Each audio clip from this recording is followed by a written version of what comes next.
Hey, how's it going? I'm Leah for those of you who don't know me, and I'm a collage artist. I've been asked by a lot of people how I make my prints, and I wanted to show you the process from how it goes from papers to finished product. There's a lot of steps that go into this that people might not know about, so I'm more than happy to share them. If you're watching this right now, I just had a recent print launch, and we're gonna use that as a template of how I do my process. Why don't we dive into it?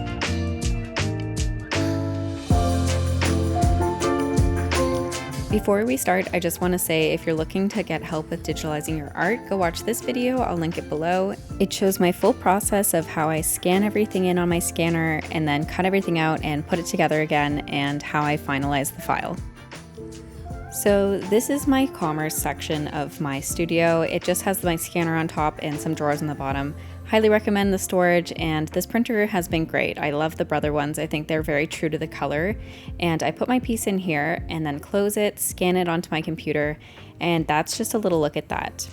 In these drawers, we have my largest prints at the bottom since they're super heavy. They're all basically the same size, so I just put one pile. For these ones, I have two sizes. I have the square ones and the 8x10s, so I keep them separately. And then here I just have my chipboard and kind of my media stuff. In this one I have all my plastic seals and I label them for what size they are. And then this drawer has my small print size mailers. I think these are so cute. I've always loved them. They're so sweet. And then on the other side we have greeting cards. Half of them are gone right now because I have a big market coming up, so that's why you see them missing. And then the last drawer, same thing. This drawer is pretty empty right now. Usually it has all my business cards in it, and then I have some mailing parts. Since I scan and edit most of my pieces right away, this part was pretty easy for me. I was able to find the ones that I wanted to turn into art prints, add them to an 11 by 14 inch canvas on Photoshop, and then I just had to export them and send them to my printer.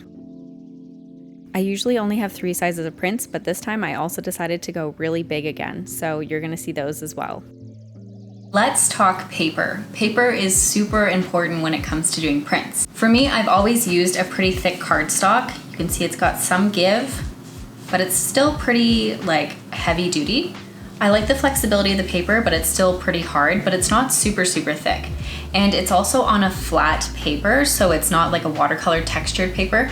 I chose the flat lay because I think that for collage, this just looks better. On my prints that aren't fully white, I also added this 1/2 inch border around all of it so that if the corner gets damaged, it's not the actual print and I can still sell them. I know a lot of artists that have discount sales where they say like the corners are jammed or something and they sell those for less, but I find that this prevents that and people don't really care if the corners are like a little bit bad, but I've never had that issue either. Like I take care of my prints really well, so that's just something to think about when you're making prints. There's normal art prints and then there's giclée art prints. I'm hoping I'm saying that right, and I think it's a new term that was only invented in like 1990s, so yeah, it's pretty new. I think that there's some worth for those, and I would definitely do those if you're doing a limited print line, for example, like if you're only doing like 10 of each one. Highly recommend making them super high quality and then selling them for more.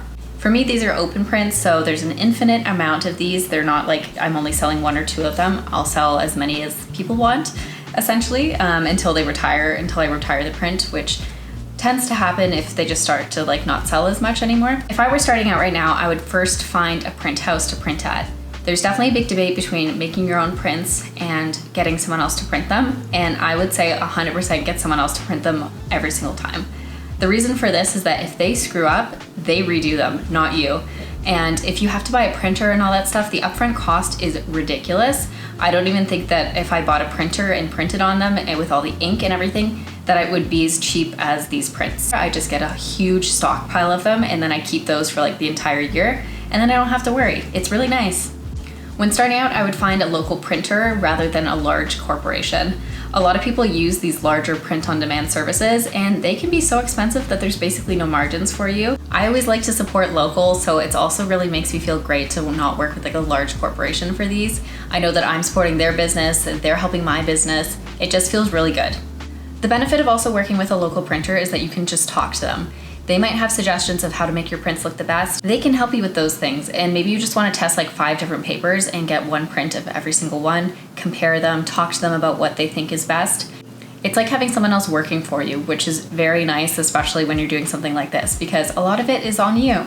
Anyways, that's my spiel on paper. Let's get back to the studio. I then sent them over to my printer with all the instructions and got myself in my car and had a little road trip. I forgot to film this, so this is my little animation to make up for it.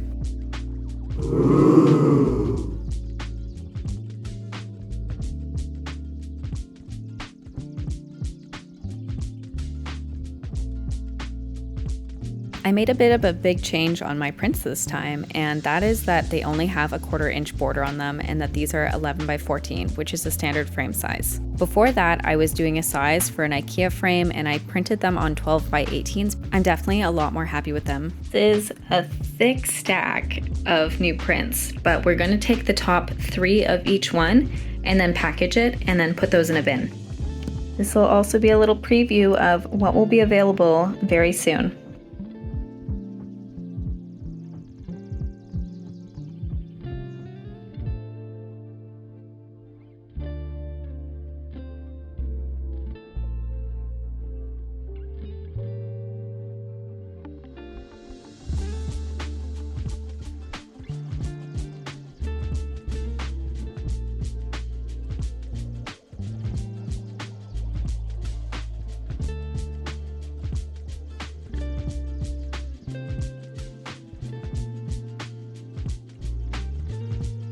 So I'm super picky on the bags that I use, and these are by Clear Bags. I'm not gonna gatekeep them. They are so, you can even see like the reflection of the camera from up here, right? My face, like it's so like mirror-esque, like they're so perfect and just such high quality. They make the prints look better, and I didn't really value that when I first started. But after like I tried these ones out, I'm like never going back. Even if they're a little bit more expensive, it's so worth it. They just make everything look so shiny.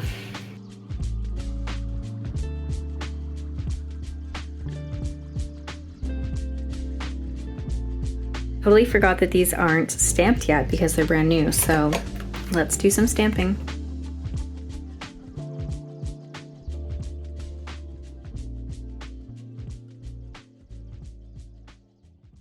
I got this stamp custom made by a local print shop and it wasn't expensive at all. I love being able to have this because I can do it to all my prints pretty fast, and it means that if they forget who made it, they can always check back on the back. It has my social media handle and my website on it. Usually when I first get a giant order, I just do them all in one go so that I don't have to worry about it in the future, and it takes quite a while, but it's very satisfying to watch. I did a couple more batches off camera and then I just put them all into a pile for now, and then we're gonna get started on packaging.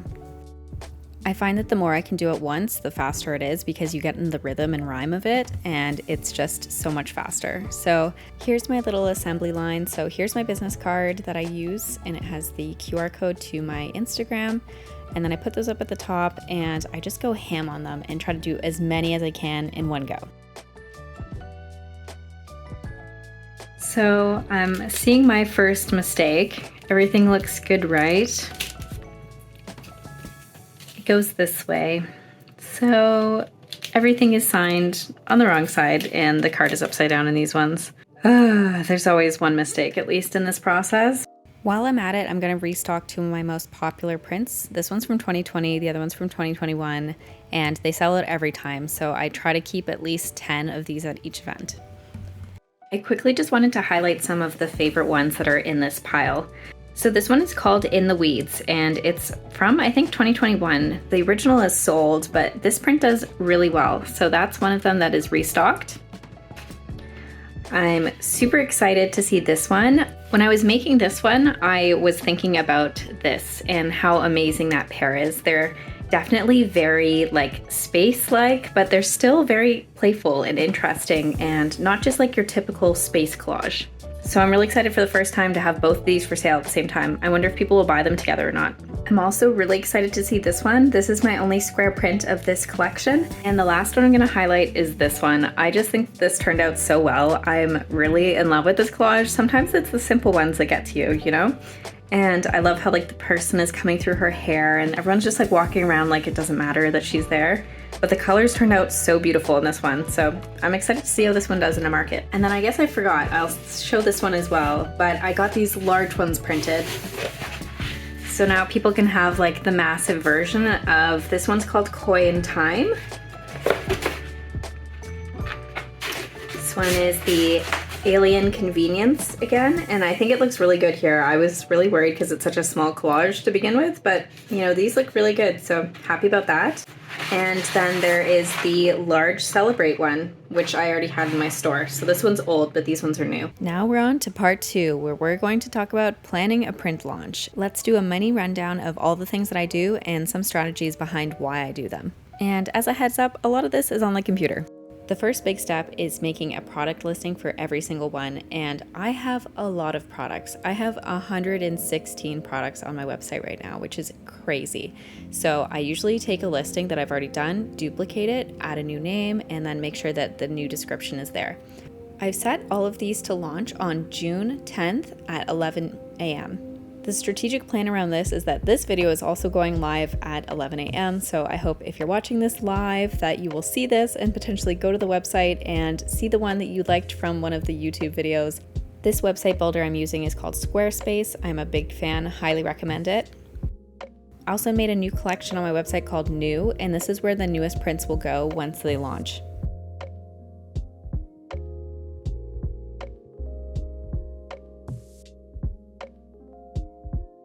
And then I've also strategically planned this print launch the same weekend as a big markets so that I can get user-generated content very easily. If people often go home, they take a photo of their print, they tag me, and then I can reshare that and show that someone was really happy with the new print, and then I can link to that. So that's just the strategy. I will not lie to you that I used to be an amazing writer, but I am extremely dyslexic. So yes, I do use ChatGPT to help me write the descriptions, and it saves me so much time. Highly recommend. People find it hard to visualize your product if you just have a digital scan of your artwork, so I always try to have at least one mock-up, if not one mock-up plus a customer photo, if possible for each one. For a new launch like this one, we're not going to have those, but it's just good to have in the future, or if I have enough time, sometimes I'll do an entire photo shoot, which will take me like at least a full day, if not a couple days, to get the right shots. In order to get prints and all of those things in order, I usually try to do that 2 to 3 weeks in advance. If I'm really on top of it, it'll be like a month in advance where I will start talking about this print launch. But this time, it just didn't work out the way I wanted it to. This is also my first print drop since starting my YouTube channel, which is just crazy to think, but I've been so busy with getting that all set up and learning how to get faster at making videos and running a business on the side. So yeah, this is going to be a really big one. So I think that there's 20 products total. If you're watching this, the prints are live, super exciting. Please go check them out at flanzella.com. As always, thank you so much for watching. If you have any questions, leave your comments below and I'll get to them as soon as I can. Thanks for watching.